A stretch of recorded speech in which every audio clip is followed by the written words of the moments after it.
হুগলি জেলা জুড়ে শান্তিপূর্ণভাবে পালিত হলো ঈদুল আজহার নামাজ। হুগলি জেলা জুড়ে শান্তিপূর্ণ এবং সৌহার্দ্যপূর্ণ পরিবেশে পালিত হলো মুসলিম সম্প্রদায়ের অন্যতম প্রধান উৎসব ঈদুল আজহার নামাজ। সকাল থেকে জেলার বিভিন্ন প্রান্তে ধর্মপ্রাণ মুসলমানরা ঈদের নামাজ আদায় করতে বিভিন্ন ঈদগাহে জড়ো হন। চুঁচুড়া শহরের ঐতিহ্যবাহী কারবালা প্রাঙ্গণের সকাল ৮টা নাগাদ ঈদুল আজহার নামাজ অনুষ্ঠিত হয়। একই সঙ্গে জেলার পান্ডুয়া কলবাজার সংলগ্ন জিটি রোডে অনুষ্ঠিত হয় বিশাল ঈদুল আজহার জামাত। সকাল 7:30 নাগাদ সেখানে শুরু হয় নামাজ পাঠ। পান্ডুয়া সহ আশেপাশের বিভিন্ন এলাকা থেকে হাজার হাজার ইসলাম ধর্মাবলম্বী মানুষ জিটি রোডে এসে একত্রিত হন এবং রাস্তার উপর বসেই নামাজ আদায় করেন। এই উপলক্ষে পান্ডুয়া জিটি রোডের সাময়িকভাবে যান চলাচল বন্ধ রাখা হয়। এই বৃহৎ জনসমাগম ও নিরাপত্তার স্বার্থে হুগলি জেলা পুলিশ গ্রামীণ প্রশাসনের পক্ষ থেকে নেওয়া হয় কঠোর নিরাপত্তা ব্যবস্থা। উপস্থিত ছিলেন অতিরিক্ত পুলিশ সুপার কল্যাণ সরকার সহ জেলা পুলিশের একাধিক উচ্চপদস্থ আধিকারিক। তারা গোটা নামাজ প্রক্রিয়াটি সুষ্ঠুভাবে সম্পন্ন করতে সক্রিয় ভূমিকা গ্রহণ করেন। নামাজ শেষে সকাল 9টা নাগাদ পশ্চিমবঙ্গ হজ কমিটির সদস্য হাজী কামরুল হুদা জানান, কলকাতার রেড রোডের পর পশ্চিমবঙ্গের দ্বিতীয় বৃহত্তম ঈদের জামাত অনুষ্ঠিত হয় পান্ডুয়ার জিটি রোডে। এখানে প্রতি বছর কয়েক হাজার মানুষ একত্রিত হয়ে ঈদের নামাজ আদায় করেন। শুধু মুসলিম সম্প্রদায়ই নয়, এই আনন্দ ও উৎসবের মুহূর্তের সমস্ত ধর্মের মানুষ অংশগ্রহণ করেন। এখানকার মানুষ জাতি ধর্ম নির্বিশেষে একে অপরের সঙ্গে সম্প্রীতির বন্ধনে আবদ্ধ। তিনি আরও জানান, এই উৎসব আমাদের মৈত্রী ও মানবিকতার বার্তা দেয়। সামাজিক ঐক্য, ভালোবাসা এবং আত্মত্যাগের এই শিক্ষা আমাদের সকলকেই আরও মানবিক করে তোলে। দিনভর হুগলির অন্যান্য প্রান্তেও ছিল উৎসবের আমেজ। কোথাও দেখা যায় একে অপরকে আলিঙ্গন করে শুভেচ্ছা বিনিময় করছেন মুসলিম সম্প্রদায়ের মানুষ, কোথাও আবার স্থানীয় হিন্দু সম্প্রদায়ের মানুষও মুসলিম ভাইদের ঈদের শুভেচ্ছা জানাতে এগিয়ে আসছে। জেলাবাসীর মধ্যে সম্প্রীতির এই নিদর্শন নিঃসন্দেহে এক অনন্য বার্তা বহন করে। ধর্মীয় উৎসব শুধু একটি সম্প্রদায়ের নয়, বরং এটি এক মানবিক মিলনের দিন। ফেরো রিপোর্ট, কলকাতা মিরর। আসসালামু আলাইকুম সকলকে। এটা আমাদের ট্র্যাডিশন, এটা আমার আব্বা মা এবং পুরনো যারা ছিলেন, আমরা প্রত্যেক ঈদ বকরিদ যাই হোক না কেন আমরা এখানে এসে নামাজ পড়ি। কেন আমার বাবা মারা যেখানে আমাকে হাতে ধরে নিয়ে গেছিলো, আমি সেই জায়গাটাকে বেশি পছন্দ করি নামাজ পড়তে। তাছাড়া এখন এই নামাজটা আপনি একটা নামাজটা বকরিদ তো অনেক জায়গায় তাড়াতাড়ি হয়ে যায়, কারণ হওয়ার কারণও আছে। তাহলে এইগুলো সব ভিড় থাকে, এই কারণে কেন অনেকের বকরিদের টাইমের ডেট থাকে, টাইম পাওয়া যায় না, যারা করে তাদেরকেও পাওয়া যায় না। সেই জন্য তাড়াহুড়ো করে অনেকে তাড়াতাড়ি নামাজটা পড়ে নেয় নিজে নিজের এরিয়ায়। তো আমরা চেষ্টা করি বরাবরই এখানে এসে নামাজ পড়া। দাদা একটা কথা, যে রেড রোডের সেনার থেকে একটা বলেছিল নামাজ পাঠ হবে না, সেখানে অনেক টানাপোড়েনের পরে আবার ওখানে একটা অনুমতি দিয়েছে নামাজ পাঠে। কি বলবেন এই ব্যাপারে? এগুলো বোকামি, যেখানে এত বছর ধরে নামাজ হয়ে একটা 1 দশক ধরে ওখানে চলছিল। একটা জিনিস মনে রাখবেন, আমরা নামাজ যেখানে বলবেন সেখানে আমরা পড়ে নেবো, সেটা কোনো ব্যাপার না। আর আমাদের আর্মির কাছ থেকে পারমিশন নিতে হবে নামাজের জন্য, ওদের কাছে পারমিশন নেবো আমরা নামাজের জন্য। নামাজ যখন আমরা পড়বো সেটা আমাদের সবাই জায়গা করে দেবে, আমাদের মানুষকে ডিস্টার্ব করি না।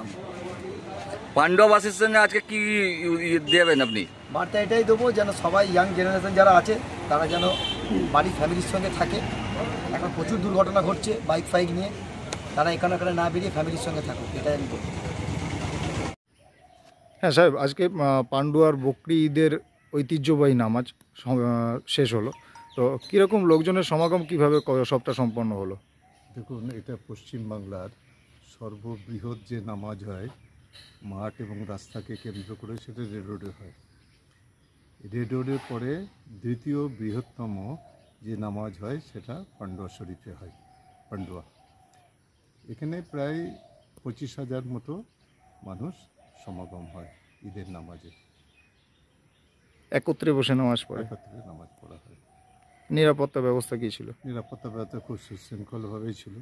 আমাদের সরকার, পুলিশ প্রশাসন এবং জাতি ধর্ম নির্বিশেষে পান্ডুয়ায় তো বিশেষভাবে সমস্ত সম্প্রদায়ের মানুষ একসাথে থেকে আমরা এই উৎসব পালন করি। ঈদও পালন করি, কালী পুজো দুর্গা পুজোও পালন করি, মহরমও পালন করি। এতে প্রত্যেক ধর্মের লোকেরাই দেখলেন তো আপনি, নামাজ হচ্ছে সমস্ত ধর্মের মানুষেরা তারা রাস্তার ধারে দাঁড়িয়ে আছে। এটা একটা ঐতিহ্যবাহী জায়গা এবং ঐতিহ্যভাবেই সমাধা হয় সমস্ত উৎসব। ঈদের ঠিক কতদিন পর বকরি ঈদ হয়? ঈদের 2.5 মাস পরে। আমাদের তো চান্দ্রীয় মাস হিসেবে পরব হয়, যেমন এবারে হয়েছিল 6 তারিখের নামাজ, কিন্তু যেহেতু ভারতবর্ষের যে কোনো জায়গায় যদি চাঁদ দেখা যায় তাহলে সেই ভারতবর্ষের সব জায়গাতেই হবে। এখানে অন্য কোনো দেশ যদি কাছাকাছি থাকে তাতে চাঁদ দেখা গেল 20 কিলোমিটারের মধ্যে আছে, হবে তা হবে না। আমাদের ইসলাম ধর্মে দেশকে ভালোবাসার একটা বিরাট অধ্যায় আছে। দেশকে ভালোবাসতে হবে, যে দেশে তুমি বাস করবে সেই দেশকে মহব্বত করতে হবে, ভালোবাসতে হবে। সেই দেশের যদি ভারতবর্ষ কত বিস্তীর্ণ এলাকা, যে এক প্রান্তে হবে, যদি কাশ্মীরে হয় কন্যাকুমারীতেও ঈদ হবে, মহারাষ্ট্রে হলে পশ্চিমবাংলাতেও হবে, সর্বত্র একই দিনে ঈদ হবে, একই দিনে বকরিদ হবে, একই দিনে রোজা হবে। ঈদের চাঁদের 2.5 মাস পর পরে বকরি ঈদ। আপনার নাম? আমার নাম আজি কামরুল হুদা, আমি পশ্চিমবঙ্গ সরকার হজ কমিটির সদস্য এবং আমি আঞ্জুমানের সম্পাদক।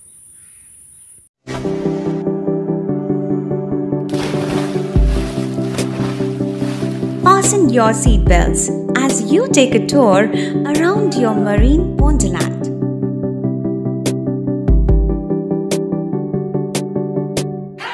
Spend a day at Aqua Marina and enjoy an array of water slides that give you butterflies in your tummy.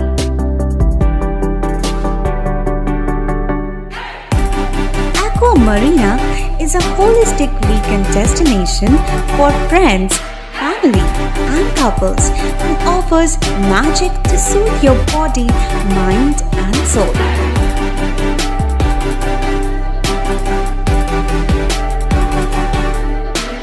Aqua Marina, your customized magician. Welcome aboard and see the magic unfold. সামাজিক বা corporate event আয়োজন নিয়ে ভেবে চলেছেন? এবার আপনার ভাবনার অবসান। এসে গেছে ক্লাব ওয়েলকামের নতুন ক্রিস্টাল হল। 6000 বর্গফুটের রাজকীয় এই ব্যাংকোয়েট হলের সঙ্গে যুক্ত বিশাল আয়তনের কিচেন, জিভে জল আনা নানা পদ অতিথিদের পরিবেশনে সক্ষম। প্রয়োজনে ব্যবহার করতে পারেন আউটডোর ক্যাটারিং এর সুবিধাও। ক্রিস্টাল হলে অনুষ্ঠান আয়োজন অনুষ্ঠানের গরিমা বৃদ্ধি করে। রয়েছে 5টি লাক্সারি রুমের সুবিধাও। তাই সামাজিক হোক বা কর্পোরেট ইভেন্ট, নির্দ্বিধায় চলে আসুন ক্লাব ওয়েলকামে। বুকিংয়ের জন্য যোগাযোগ 9147005547 অথবা 9163333080। Enjoy a weekend at Vedam, the paradise of peace. A home away from home.